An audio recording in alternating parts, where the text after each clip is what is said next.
Rory McIlroy is the face of modern golf. He has won 6 majors, been world number 1, the man the PGA Tour leaned on when it needed a voice, the most popular player in the sport. Patrick Reed has 1 major, a fan base that mostly shows up to boo him, and a reputation that follows him to every tournament he plays. By every measure, whether it is career, reputation, money, or respect, Rory wins. It's not even close. And yet, in January 2023, Patrick Reed managed to turn a golf tournament into a full-blown circus, drag Rory McIlroy through days of press conference wars, Teegate headlines, and rules controversy, and force the world number 1 to admit it was one of the hardest weeks he'd had in years. Rory won the tournament, but the story of that week wasn't really about the scoreboard. And to understand how it got there, you have to go back to 2016, because this didn't start as a feud. It started as one of the greatest Ryder Cup matches ever played, the 2016 Ryder Cup, October, Minnesota. Going into the final day, the US had a commanding lead. They just needed a few more points to win. Both captains put their best player out first to set the tone. For Europe, that was Rory McIlroy, one of the best players on the planet. And for the US, it was Patrick Reed, a fierce competitor who was still trying to prove he belonged in that conversation. What happened over the next few hours became the kind of match people still bring up years later. They went back and forth the entire front 9, trading great shot for great shot. Reed holed a long putt and did a Mutombo-style finger wag at the crowd. Rory responded by making his own putt and copying Reed's celebration right back at him. Then on the 8th hole, Rory holed a massive 55-foot, wheeled around to face the hostile American crowd and screamed, "I can't hear you," directly at them. Reed answered with his own birdie right after, and gave Rory the finger wag from 3 feet away. Both players had gone 4 under par in just 9 holes. The atmosphere was electric in a way golf almost never produces. Reed eventually won the match and secured a point for the US. And there was no bad blood after it, just 2 elite competitors who loved the fight. That respect held for years, through the 2018 Masters, where they were paired together in the final round, through more Ryder Cups. It held. Until golf tore itself apart. And suddenly, every interaction between them became something else entirely. In 2022, LIV Golf launched. And it didn't just split the tour, it split friendships, partnerships, and in some cases, reputations. Patrick Reed was one of the high-profile players to make the move. So did Dustin Johnson, Bryson DeChambeau, Phil Mickelson. Rory McIlroy went the other direction. He became the loudest, most consistent voice defending the PGA Tour. Press conference after press conference, interview after interview, he spent months on it. He later admitted it drained him mentally. He had to take weeks off at the end of 2022 just to decompress. At the same time, Reed became one of LIV's defenders. They were no longer just rivals on a golf course. They were on opposite sides of the biggest split the sport had seen in decades. That alone might have stayed manageable. But Patrick Reed had never been good at keeping things manageable. And by the time both men arrived in Dubai in January 2023, things had gotten considerably worse. To understand what happened in Dubai, you need to understand what Reed had already spent years building, or rather, what had been built around him whether he wanted it or not. It started at the 2019 Hero World Challenge in the Bahamas, where Reed was penalized 2 strokes for brushing sand behind his ball in a bunker during practice swings. He denied any intent, but most people weren't convinced. Then came the 2021 Farmers Insurance Open at Torrey Pines. Reed's ball landed in the rough. He declared it embedded, which earns a free drop under the rules. He had already picked it up before a rules official could arrive to assess it. But later, TV replays clearly showed the ball had bounced before settling. So obviously, the public reaction to this wasn't great. So he had this reputation that was getting harder to shake with every tournament. Then came the LIV move, and with it, $750 million lawsuit. Reed sued Golf Channel and analyst Brandel Chambly for defamation after Chambly had repeatedly questioned his rules history on air. Reed's legal team claimed it was part of a coordinated effort by the media and the PGA Tour to damage his reputation.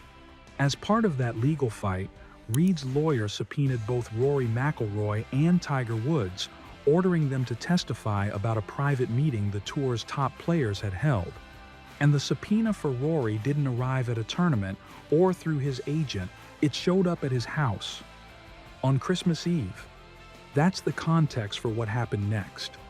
January 2023, the Dubai Desert Classic. It was Rory's first tournament of the year after taking several weeks off. He was on the practice range, working through his clubs, focused on his session. Patrick Reed walked over. He said Happy New Year to Rory's caddy, Harry Diamond, and the two of them shook hands. Rory kept his eyes on his launch monitor and didn't look up. Reed stood there for a moment, then he flicked a tee toward Rory and walked off.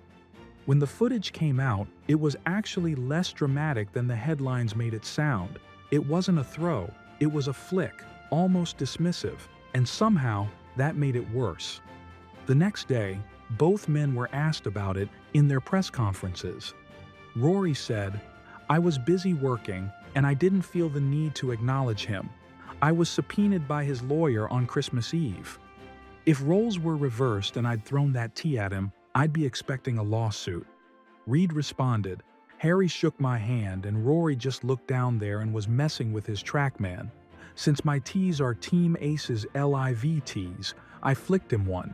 Funny how a small little flick has turned into basically me stabbing him. If you're going to act like an immature little child, then you might as well be treated like one." Later, Reed's side clarified something important, that Christmas Eve subpoena wasn't actually part of Reed's own lawsuit. It came from a separate case his lawyer was running against the PGA Tour, one Reed said he wasn't directly involved in. He felt Rory's anger was aimed at the wrong person. So now there were two versions of the story, and fans were left to pick a side. And the tournament hadn't even started yet. Once the golf actually started, things didn't calm down. They got worse.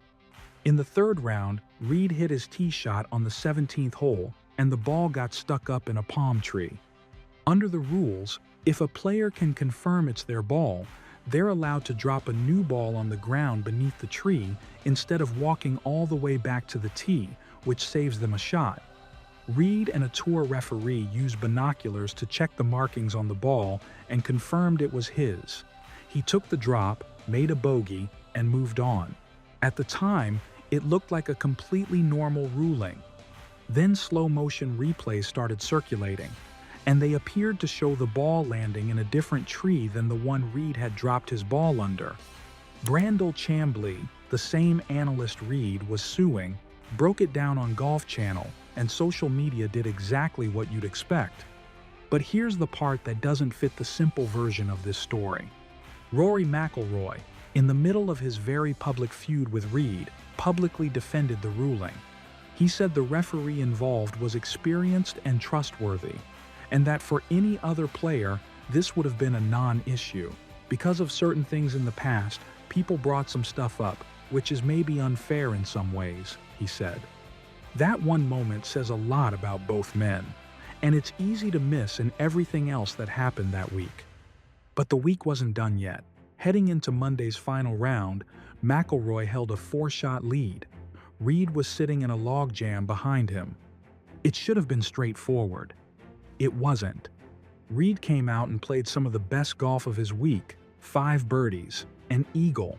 By the 13th hole, he had actually moved ahead of McIlroy on the leaderboard.